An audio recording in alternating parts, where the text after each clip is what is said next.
मध्य प्रदेश के रतलाम जिला क्षेत्र के पिपलोदा तहसील के नज़दीक छोटा सा गांव नवाबगंज, जिसे हम पुनिया खेड़ी के नाम से जानते हैं, वहां के एक शासकीय विद्यालय में सांप घुस आया। शिक्षक के मुताबिक सांप ऊपर से गिरा। दुर्घटना होने का मूल कारण यह था कि बच्चे नीचे पढ़ाई कर रहे थे और अचानक से ऊपर से गिरा। शायद किसी जानवर को खाने के लिए आया होगा।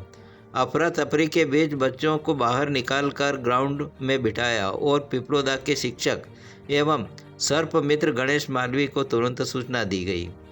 सहायक संचालक श्री यादव द्वारा बताया है कि आप जाकर स्थिति को देखें, कोई दुर्घटना ना हो। शिक्षक गणेश मालवी द्वारा तुरंत वहां जाकर देखा। एक सांप होने का अंदेशा लगा, किंतु सांप दिखाई नहीं दिया। पूरी सर्चिंग के दौरान पता चला कि अलमारी के नीचे पैरदान में सांप घुसा हुआ है। अलमारी को नीचे रखकर उसके पैरदान को खगाला तो वहाँ से सांप निकला। सांप तकरीबन 4 फीट का था। बच्चे भी बहुत उत्साह में दिख रहे थे। उनके इस उत्साह को शिक्षक गणेश मालवीय द्वारा पूरी जानकारी के साथ बताया गया। भारतवर्ष में पाए जाने वाले जहरीले सांप और बिना जहर वाले सांपों को पहचानने का तरीका एवं सांपों का प्रकृति के प्रति क्या योगदान है, सांप किसानों के मित्र है, तमाम विषयों पर बच्चों को समझाया और उनकी जिज्ञासा को शांत किया। और इसके पश्चात सांप को विद्यालय से दूर जाकर जंगल में छोड़ दिया गया। में है, अगर एक सांप जहरीला है तो उसकी वजह से ये सब सांप बदनाम हो गए हैं। ठीक है, हर सांप जहरीला नहीं होता है, ये तुम समझो। ये जो मेरे हाथ में सांप है ना, ये जहरीला नहीं है। ये अगर मुझे अभी बाई चांस काट भी लेगा तो इससे मैं नहीं मरूंगा। ये अगर आप में से किसी को भी काट लेगा तो आप में से कोई किसी को कुछ 1% नुकसान नहीं होगा। लेकिन मरते क्यों हैं सांपों से? इसलिए मरते हैं क्योंकि हमारे मन में सांप के प्रति हमारे माता पिता दादा दादी सर मतलब इन इतने अभी यही सांप में कह रहा हूँ ना आपको कि मेरे को भी काट खाए, अब मैं जानबूझ कर कटवा नहीं सकता इसको। अब अनायासी जैसे मान लो छेड़ रहा हूँ या कुछ कर रहा हूँ, काट खाएगा तो मैं इससे नहीं मरूंगा, क्योंकि मुझे इसके बारे में पूरी जानकारी है इसकी, कहाँ पे क्या कर रहा है, किस हिसाब से चल रहा है।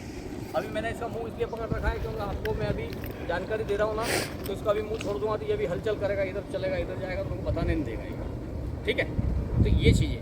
सांप कौन सा जहरीला होता है? 4 प्रकार के सांप होते हैं अपने इस एरिया में। एक तो सबसे पहला होता है कोबरा, है ना, ब्लैक इंडियन कोबरा, जिसको हम नाग बोलते हैं, सांप बोलते हैं, जिसको हम क्या भाषा में बोल सकते हैं अपन, कोट अलग है ना, नाग और सांप भी बोलते हैं, कोबरा उसका। ये इसका एक सबसे बड़ी खूबी है कि वो फन लगा के बैठ जाता है, वो उसमें पॉइजन होता है, उससे दूर रहें आप। दूसरा रसल वाइपर, जिसको अभी ये बच्चे ने बोला कोट, हम गाँव की भाषा में उसको कोट बोलते हैं, दीवर बोलते हैं, चित्ती बोलते हैं। देखो मेरे हाथ के मूवमेंट से ये चमक रहा है ना, ये देखो ये झटके आ रहे हैं इसके ऊपर, ऐसा लग रहा है इसमें मारने के लिए हाथ आ रहा है, लेकिन वो पकड़ा हुआ है।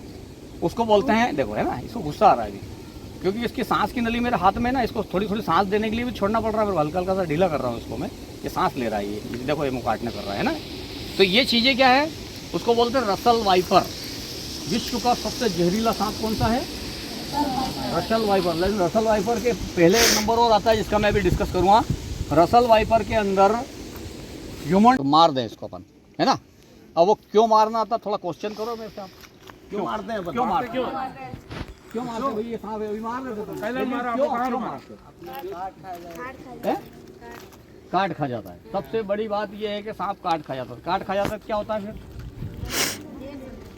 कौन, सांप मरता है कि इंसान मरता है? सांप काट खा जाता है तो मरता कौन है? इंसान।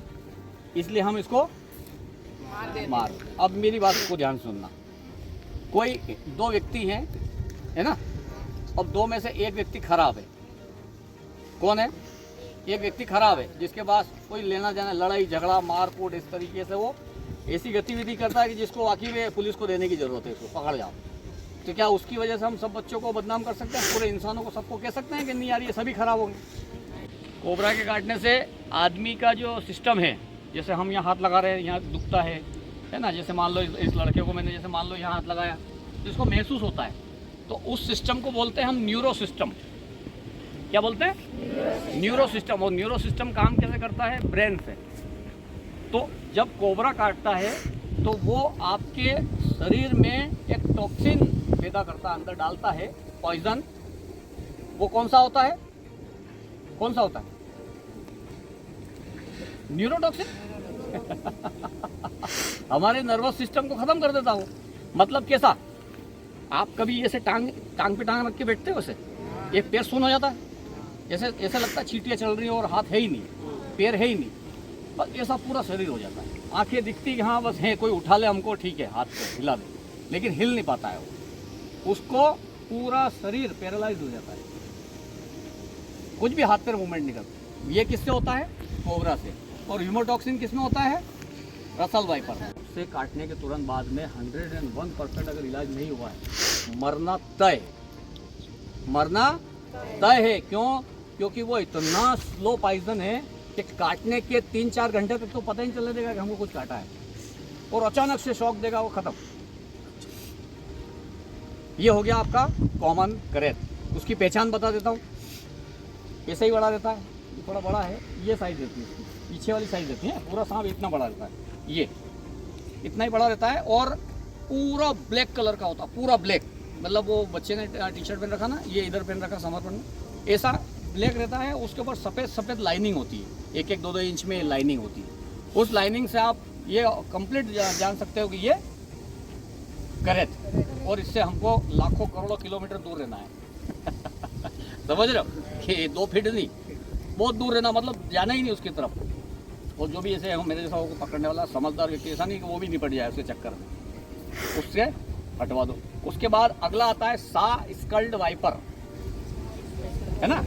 उसकी सांप की छोड़ी की ये जैसे मुंह है, ये जो छोड़ी ना इसकी, यहाँ पे ऐसे सींग होते हैं, छोटे छोटे बारीक बारीक बारीक से सींग टाइप का, उसको बोलते हैं सा स्कल्ड वाइपर। वाइपर प्रजाति का है वो भी, लेकिन उसमें भी पॉइजन भयानक होता है। तो इन चारों सांपों को आप छोड़ दो। उसके बाद मैं नहीं कह रहा हूँ सबको पकड़ लेना, लेकिन उसके काटने के अलावा नाग कैसा भी हो, चाहे जहर वाला हो या ना हो, आपको ट्रीटमेंट के लिए डॉक्टर के पास जाना ही चाहिए। क्योंकि ये काटना बैक्टीरिया तो छोड़ता ना शरीर में, है ना, गलत तरीके के बैक्टीरिया तो डालेगा वो, बिल्कुल छोड़ेगा। तो आपको टिटनेस का इंजेक्शन है, जो भी डॉक्टर लगा दे उनके समझ से वो लगाना पड़ेगा। तो कुछ चीज़ें अपने को जनरल नॉलेज से सीखना है, समझ गए। अब इन चारों सांपों में ये है, ये नहीं है, तो फिर ये कौन सा सांप है? इसको बोलते हैं रेड स्नेक। रेड स्नेक का मतलब होता है चूहे वाला सांप। इसका नाम है red snake, RAT snake. Python family का है ये। पाइथन मतलब अजगर प्रजाति। ये कभी भी डायरेक्ट नहीं खाएगा, जैसे जानवर आया भर लिया मुंह में, ऐसे नहीं खाएगा। ये जैसे ही आएगा इसका मुंह से पकड़ेगा और पूरा राउंड लगा लेगा उस सांप के ऊपर। होटले में जाने के बाद क्या करते हैं? झाड़ फूंक, पाउजी आना, ये करना वो करना, और मरता तो है ही नहीं, वो पता है कि मरेगी नहीं, और वो क्या कहते नहीं यार होटले तो ठीक हो गया। ये हो गया छन्नियों सांपों में। और उन 4 में से किसी ने काट लिया तो वो उनके बने मरने के बाद क्या होगा? फिर ये पीछे वाले से सांप को छोड़ेगा नहीं, उस जानवर को, वो ऐसे यहाँ से फिर उसके मुंह से खाना चालू करेगा धीरे धीरे अंदर। ये पाइथन फैमिली का रेड स्नेक है। और ये अभी कितने महीने का है? ये 2 महीने का है, देखिए 2 महीने का। अब मैं कैसे पता चल रहा है कि 2 महीने का है? कि ये अधिकतम 3 फीट का है। इसकी माथे की जो साइज़ है वो आधे इंच के लगभग है। ये एक तरीका होता है, ये पढ़ाई करनी पड़ेगी तुमको, बहुत लंबा अध्ययन करना पड़ेगा। एक बार 13 फीट का मैंने पकड़ा था, तो ऐसा हाथ लंबा करा था, उसके बाद भी लंबा था तो वो मेरे लपेटा गया। मतलब ऐसा लग रहा है कि मेरे को जकड़ लिया उसने। तो 13 फीट का सांप बहुत बड़ा होता है, बहुत बड़ा होता है, सही बात। और हेवी होता है, इतना बड़ा, मतलब मेरे पैर के मुकाबले इतना मोटा रहता है। और घर में घुस जाए, जैसे घर में घुस गया क्या करें? कोई भी आपके पास में कंबल हो, टाट हो, चादरा हो, वो देख लिया गया सांप इधर घुमा घूमी कर रहा, भाग रहा, वो कंबल लेके फेंक दिया, वो कंबल में घुस जाएगा, बस पड़ा रहेगा, कहीं नहीं जाएगा, पड़ा रहेगा। फिर कहीं रेस्क्यू करने वाले को बुला के आप समझ गए। अब ये सांप मारना नहीं चाहिए, ये खेत फसलें हो रही, इनमें चूहे, मेंढक, छोटे छोटे जानवर ये आपकी फसल खा जाते हैं। उस फसल को बचाने के लिए ये उन चूहों को खाता है, ये इकोसिस्टम है अपना। अब इसको मार देते तो 4 चूहे बड़े हो जाते, छोटे छोटे बड़े होते तो आपका अन्न खाते, और 1 कुंटल में से 10 किलो वो खा जाते थे। ये आपकी बचत कर रहा है, ये किसानों का मित्र है। अब आपके विज्ञान में आने वाले समय में जीवन में कभी भी सांप किसानों का मित्र कैसे है, ये आप डेफिनेशन उसमें लिख सकते हो। ठीक है, और कुछ नहीं। खाली बता दो सर।